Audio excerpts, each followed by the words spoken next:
Hello everybody, this is News Now KC Tim, and today we're going to talk about my federal charge I received and a little bit of my EDC. I've had questions about what I carry with me, a little bit about some radios and ham stuff, so we're going to get right into it. This is the meat of it, but first we're going to talk about the Ruger LCP2.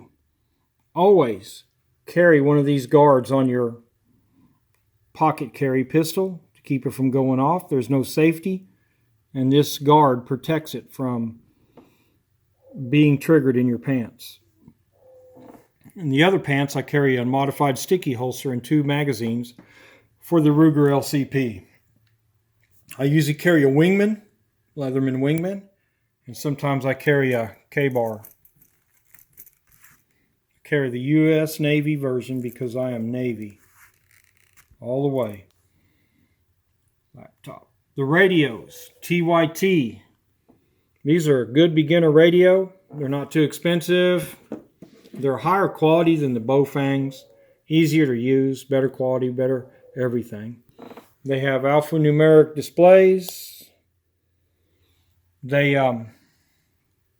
kind of read names on them to tell you what channel you're on. They're VHF, UHF dual band radios. They're 5 watt. They're fairly easy to operate from the keyboard, and you can program them with a computer such as this. Through a cable, they have 128 channels. These are former law enforcement radios. Got them at a sheriff's sale.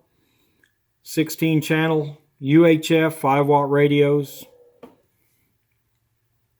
Former law enforcement stuff programmed with my personal channels in it. This is the radio I carry on audits. I have 4 of them. WLN KD1. It's a 2 watt radio. Runs for about 3 days on a battery. It's USB charge. Program it with a computer. Has the channels wrote on the back and paper for my own reference. And they're about 20 bucks. Very affordable radio if you want something for camping. And you will not have interference from the jokers or the kids with their little bubble pack FRS radios. All right, what everybody's been waiting for. In October, Picture Perfect and I went to the U.S. Army Ammunition Depot plant where they manufacture the Moab, mother of all bombs. Typical artillery shells, bombs, ammunition for small arms. Everything in the world is produced there in McAlester, Oklahoma. We did our due diligence there. We checked it out. We knew where we could park, where we couldn't. So we parked on land that was not Army Ammunition Depot property because we secured our firearms in our vehicles in case they wanted to search us. We did not carry our IDs with us. We walked onto the property. We come over a bridge and walked about a half a mile to the intersection where the visitor center is. It's over a bridge, so you can't see it from the highway. There's also a National Guard armory there. There was a haunted trail. There was an RV park off down the dirt road. And at the visitor center, hunters can check in. So we started the video at the intersection. 5 minutes later or so, we get approached by 3 federal police. And they come out and ask what we're doing. We refuse to ID. We tell them we're not breaking the law. We're not doing anything wrong. Yes, we're on federal property, but it's open to the public.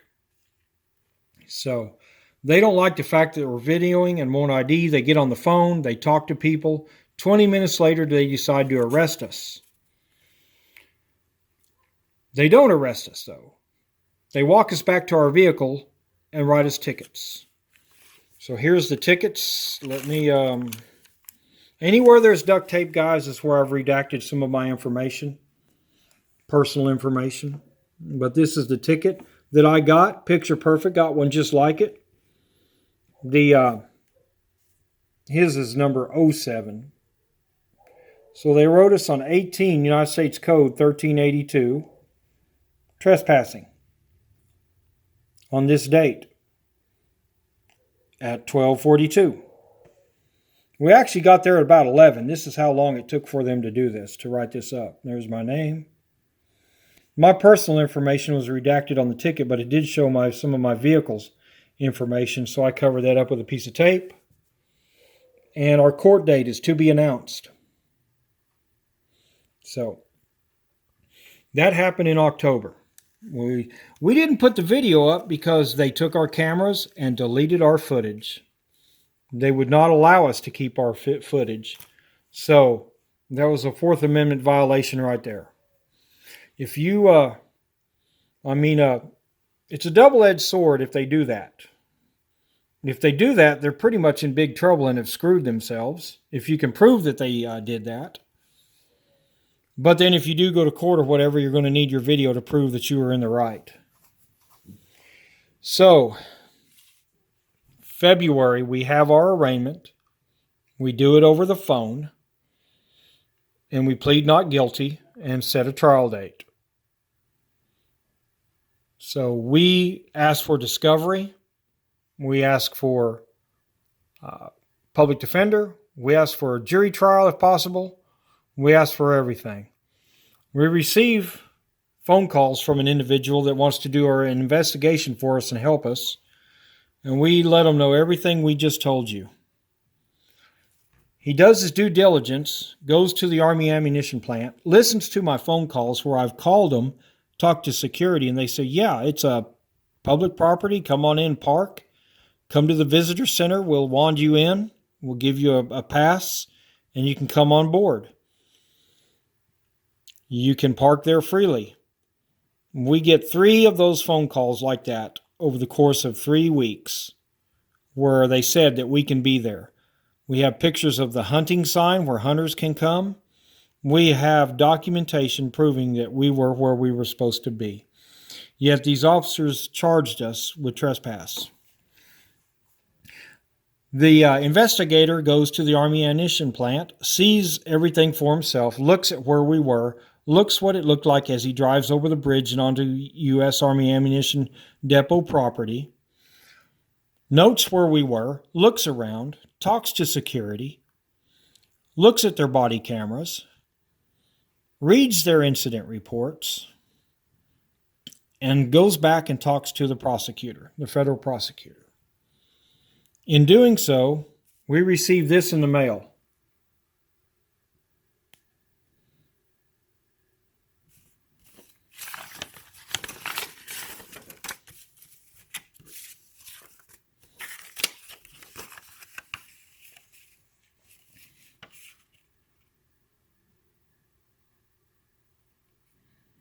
I know some people that would love to see this.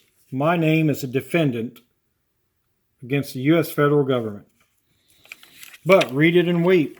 Order of dismissal.